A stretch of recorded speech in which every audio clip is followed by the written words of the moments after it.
నమస్తే. Welcome to Andhraprabha. నేను తేజస్వి. ఏపీలో అసెంబ్లీ ఎలక్షన్స్ అయితే ఎట్టకేలకు ముగిశాయి. కొన్ని చెదురుమదురు ఘటనలు మినహా ముఖ్యంగా అయితే మొత్తం ఎలక్షన్ అంతా కూడా సజావుగా జరిగిందనే చెప్పాలి. కానీ కొన్ని చోట్ల మాత్రం కొంచెం విపరీతమైన సంఘటనలే చోటు చేసుకున్నాయని కూడా చెప్పాలి. అయితే దీనిపైన విశ్లేషణ అందించడం కోసం మనతో పాటు ఉన్నారు ఆంధ్రప్రభ ఎడిటర్ వైఎస్ఆర్ శర్మ సార్. సార్‌తో మాట్లాడదాం. నమస్కారం సార్. నమస్తే అండి.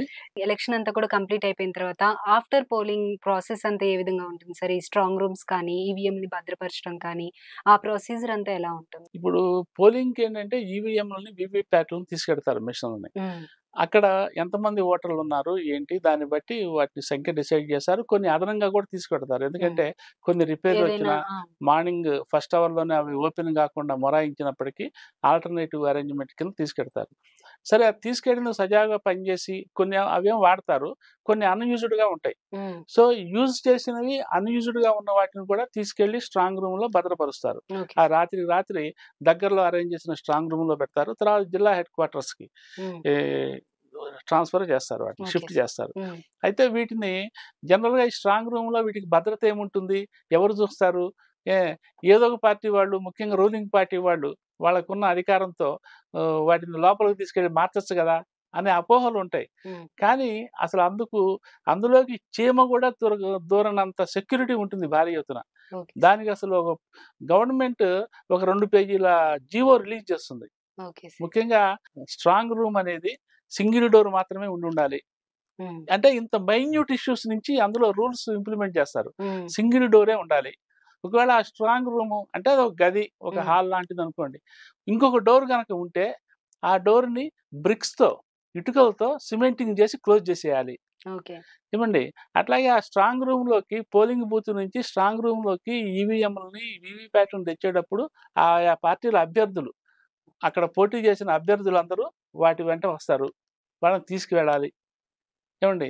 తీసుకువెళ్ళిన తర్వాత అవి అక్కడ పెట్టిన తర్వాత ఇక్కడ పోలింగ్ బూత్‌లో ఎన్ని ఈవీఎంలయితే తీసుకెళ్లారో ఆ లెక్క ప్లస్ అక్కడ లెక్క వీళ్ళకి కన్విన్స్ చేసి, వీళ్ళకి చూపించి, తర్వాత దాని మీద సంతకం పెట్టించుకోవాలి వీళ్ళ చేత. హ్మ్. తర్వాత దానికి సీల్ వేయాలి. 2 తాళాలేస్తారు. 2 హ్మ్. తాళాలు వేసి వాటికి సీల్ వేయాలి. ఆ సీల్ వేసిన దాని మీద కూడా వీళ్ళందరూ సంతకాలు చేయాలి. హ్మ్. ఏవండీ? ఇక దీనికి అపోజిట్‌లో ఒక కంట్రోల్ రూమ్ అరేంజ్ చేస్తారు. హ్మ్. ఆ కంట్రోల్ రూమ్‌లో ఈ క్యాండిడేట్స్ ఉండొచ్చు. క్యాండిడేట్స్ డిప్యూట్ చేసే ఫాలోయర్స్ హ్మ్. 24 అవర్స్, ఓకే సార్. 24/7 ఉండొచ్చు వాళ్ళు అక్కడ. ఓకే. ఏవండీ? వాళ్ళకి అన్ని రకాల సదుపాయాలు. భద్రత అండ్ ఆహారము, డ్రింకింగ్ వాటర్ అన్ని ఫెసిలిటీస్ కల్పించాలి. వాళ్ళు గనక ఎప్పుడన్నా డౌటొచ్చి ముందుకెళ్ళి ఒక పెరిమీటర్ ఉంటుంది. హ్మ్. ఒక సర్కిల్ ఏరియా. అంతవరకు వెళ్లి వాళ్ళు చూడొచ్చు. ఎవరన్నా దరిదాపుల్లోకి ఎడుతున్నారా ఏంటి? ఓకే. ఏమి రాత్రిపూటైతే కంపల్సరీగా కరెంట్ ఉండాలి. ఆ ఏరియాలో చుట్టుపక్కల కరెంట్ పోకుండా ఈ విద్యుత్ బోర్డు చైర్మన్ సీఎండీని ఎలక్షన్ కమిషన్ సీఈఓ ఆదేశిస్తాడు. ఓకే. లెటర్ పంపిస్తాడు. పలానా ఏరియాలో స్ట్రాంగ్ రూమ్ ఉంది. ఆ స్ట్రాంగ్ రూమ్ అడ్రెస్ ఇది. ఆ చుట్టుపక్కల ఇన్ని కి ఇన్ని మీటర్ల దూరంలో ఎక్కడ కరెంట్ కరెంట్ పోకుండా చూడు. పోకూడదు. హ్మ్. అట్లాగే అక్కడ లోకల్ ఈ కరెంట్‌కి సంబంధించి డిపార్ట్‌మెంట్‌కి సంబంధించి స్టాఫ్ వాళ్ళకి స్ట్రిక్ట్ ఇన్‌స్ట్రక్షన్స్ ఉంటాయి.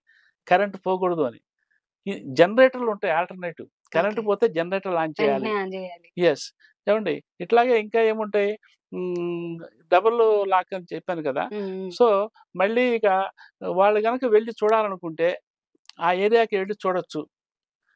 RO returning officer and district CEO district స్థాయి ఆఫీసర్ రోజు వెళ్లి సాయంత్రం హ్మ్. రోజు వెళ్లి పర్యవేక్షించి రావాలి. కరెక్ట్‌గా ఉందా లేదా ఉందా మొత్తం లేదా? అని. హ్మ్. అక్కడ ఒక లాగ్ బుక్ పెట్టాలి. హ్మ్. ఏ పార్టీ వాళ్ళు ఎవరెవరు అక్కడ ఉంటున్నారు. ఏవండీ? మళ్ళీ వాళ్ళకి ఆల్టర్‌నేటివ్ ఎవరన్నా షిఫ్ట్‌ల వారీగా వచ్చేవాళ్ళుంటే ఆళ్ళ సంతకాలు చేయటము. ఆ దగ్గరికెళ్లి చూసి రోజుకి ఎంతమంది ఎవరెవరెళ్లి చూసొచ్చారు. ఇవన్నీ ఆయన చెక్ చేయాలి. చెక్ చేసి స్టేట్ ఎలక్షన్ కమిషన్‌కి పంపించాలి రిపోర్ట్. ఆ state election commissioner CEO central election కమిషన్‌కి పంపించాలి. అట్లాగే దీని మొత్తానికి 3 టైర్ సెక్యూరిటీ. 3 అంచెల వ్యవస్థ ఉంటుంది. సెంట్రల్ ఆర్మ్డ్ పోలీస్ ఫోర్స్ ఒకటుంటుంది. సీఏపీఎఫ్ అని. హ్మ్. ఏవండీ పారామిలిటరీ ఫోర్స్ ఉంటుంది. ఇంకోటి స్టేట్ పోలీస్. ఈ ముగ్గురు 3 ఫోర్సులతో 3 టైర్ 3 అంచెల భద్రతా వ్యవస్థ ఉంటుంది. సో, ఇంత పకడ్బందీగా ఉంటుంది. మళ్ళీ రేపు తీసేటప్పుడు గూడా ముఖ్యంగా ఈ collector and district magistrate and collector ఒకళ్ళే హ్మ్. ఉంటారు కాబట్టి ప్లస్ రిటర్నింగ్ ఆఫీసర్ హ్మ్. వాళ్ళిద్దరూ సంయుక్తంగా వచ్చి చెక్ చేస్తూ ఉండాలి. ఏ రోజుకి ఆ రోజు. ఓకే. ఇక అంతా అయిన తర్వాత ఆ రోజున ఓపెన్ చేసే మళ్ళీ రోజు. వీళ్ళందరి సమక్షంలోనే ఓపెన్ చేయాలి. Okay sir. సో చూడండి అసలు మరి ఇంత వ్యవస్థ ఉన్నప్పుడు అసలు చీమైనా, ఏగైనా దూరే అవకాశం ఉంటుందా? ఉండదు. ఉండదు. That is called strong room. Election strong room ఇంత పకడ్బందీగా అంటే దీని మీద కొన్ని వందల మంది సిబ్బంది, అన్ని రకాల సిబ్బంది పోలీస్ ఫోర్స్ దగ్గర నుంచి paramilitary force and candidates and followers హ్మ్. అండ్ ఎలక్షన్ కమిషన్ సిబ్బంది హ్మ్. వీళ్ళందరూ కూడా కొన్ని వందల మంది సిబ్బంది ఇన్ని రోజుల పాటు చేస్తారు. ఈ సెక్యూరిటీ. రోజు ఉంటుంది. హ్మ్. రోజు నిత్యం అంటే క్యాండిడేట్స్ కూడా వాళ్ళని దీని కాపలా వాళ్ళు కూడా అరేంజ్‌మెంట్ చేసుకుంటారు. Okay sir. వాళ్ళు వచ్చి చూసి వెళ్తుండొచ్చు. ఇప్పుడు రేపు జూన్ 4వ తారీఖు కౌంటింగ్. హ్మ్. అంటే ఇది నిన్న 13వ తారీఖు జరిగింది. ఇదొక 11 రోజులు, అదొక 3 రోజులు. దాదాపు 14, 2 వారాలు. హ్మ్. 2 వారాల పాటు వాటిని రాత్రింబవళ్ళు కాపలా కాస్తారు. ఇంత ఇప్పుడు వ్యవస్థ ఇప్పుడు మొత్తం చెప్పిన ప్రొసీజర్ ప్రకారం ఇంతమంది దాని ఆ! చుట్టూ తిరుగుతూ మరి ఉంటారు. అదొక భారీ వ్యవస్థ. ముఖ్యంగా CEO state election commission officer ఎన్నికలు నిర్వహించడం ఒక ఎత్తైతే, ఎన్నికల తర్వాత స్ట్రాంగ్ రూమ్‌ని కాపలా కాయటం అనేది అంతకంటే డబుల్ బాధ్యత. ఎందుకంటే హ్మ్, ప్రతిపక్షాలు, రూలింగ్ పార్టీ ఎవరైనా సరే అవాండాలేయొచ్చు. అవును సార్. ఏమి? సో, ఆ అవాండాలు రాకుండా చూసుకోవాల్సిన బాధ్యత ఒకటి. రేపు ఏ కొంచెం అయినా సరే మళ్ళీ ఇంత వ్యవస్థ జరిగిన తర్వాత పోలింగు దాదాపు 45 డేస్ ఎలక్షన్ ప్రాసెస్ కదా! అవును సార్. ఏవండీ?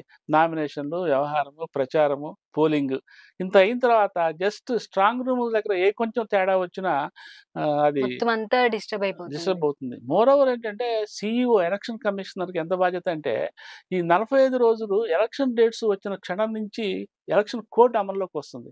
అంటే స్టేట్ గవర్నమెంట్ మెషినరీ మొత్తం ఆయన చేతుల్లోకొస్తుంది. హ్మ్. ఆయన సీఎస్‌ని కూడా ఆదేశిస్తాడు. ఓకే. డీజీపీని లేపేశాడిక్కడ అవును సార్. ఏపీలో. ఏమి? అవును. ఎలక్షన్ కమిషన్ డీజీపీది. రాష్ట్ర స్థాయి పోలీస్ బాస్‌ని అంటే వాళ్ళకున్న పవర్స్ అటువంటివి. అంటే అంత పవర్స్ ఉన్న ఎలక్షన్ కమిషనర్ ఏవండీ సీఈఓ చివరికి ఈ పోలింగ్ అయిపోయిన తర్వాత వీటిని భద్రపరచలేకపోయినాడు అని గనక వస్తే హ్మ్. అది ఆలోచించండి ఎట్లా ఉంటుందో. అవును సార్. సో, అంత పకడ్బందీ బాధ్యత రాత్రింబవళ్ళు సీఈఓ ఇప్పటి వరకు రాత్రింబవళ్ళు పనిచేసిన ఎత్తు ఒకటైతే, ఈ 2 వీక్స్ పనిచేసేది ఒక ఎత్తుగా ఉంటుంది. Okay sir. అది. Okay sir. Thank you so much sir. ఈ రైట్. ప్రాసెస్ అంతా కూడా చాలా మందికి ఒక డౌట్ ఉంటుంది. ఎలా జరుగుతుంది హ్మ్. ఇదంతా అని చెప్పి చాలా క్లియర్‌గా ఎక్స్‌ప్లెయిన్ చేశారు sir. Thank you so much. Okay. Thank you. So, మొత్తానికైతే ఎలక్షన్ అంతా కూడా ఒక రకంగా చెప్పాలి అంటే మృత్యువు దగ్గరికి వెళ్ళిన వాళ్ళైతే ఎవరు లేరు. మొత్తం అంతా కూడా సజావుగా జరిగిందని చెప్పాలి. కొన్ని కొన్ని చెదురుమదురు ఘటనలు మాత్రం చోటు చేసుకున్నాయి. ఇప్పటికి కొంచెం కొంచెం వరకు కొన్ని కొన్ని ప్లేసెస్‌లో అవి కంటిన్యూ అయితే ఉన్నాయి. దానికి సంబంధించి కూడా పోలీస్ ఫోర్స్ కానీ, ఎలక్షన్ కమిషన్ కానీ కొంచెం జాగ్రత్తలు తీసుకుంటుందనే చెప్పాలి. ఇక స్ట్రాంగ్ రూమ్స్ దగ్గరకొచ్చేటప్పటికి స్ట్రాంగ్ రూమ్స్‌కి కూడా ఎన్ని జాగ్రత్తలు తీసుకుంటారు, ఎంతమంది దానిపైన వర్క్ చేస్తారనేది సార్ చాలా క్లియర్‌గా ఎక్స్‌ప్లెయిన్ చేశారు. సో, ఇది ఇవాల్టి విశ్లేషణ. రేపటి కార్యక్రమంలో మళ్ళీ కలుద్దాం. అంతవరకు చూస్తూనే ఉండండి ఆంధ్రప్రభ.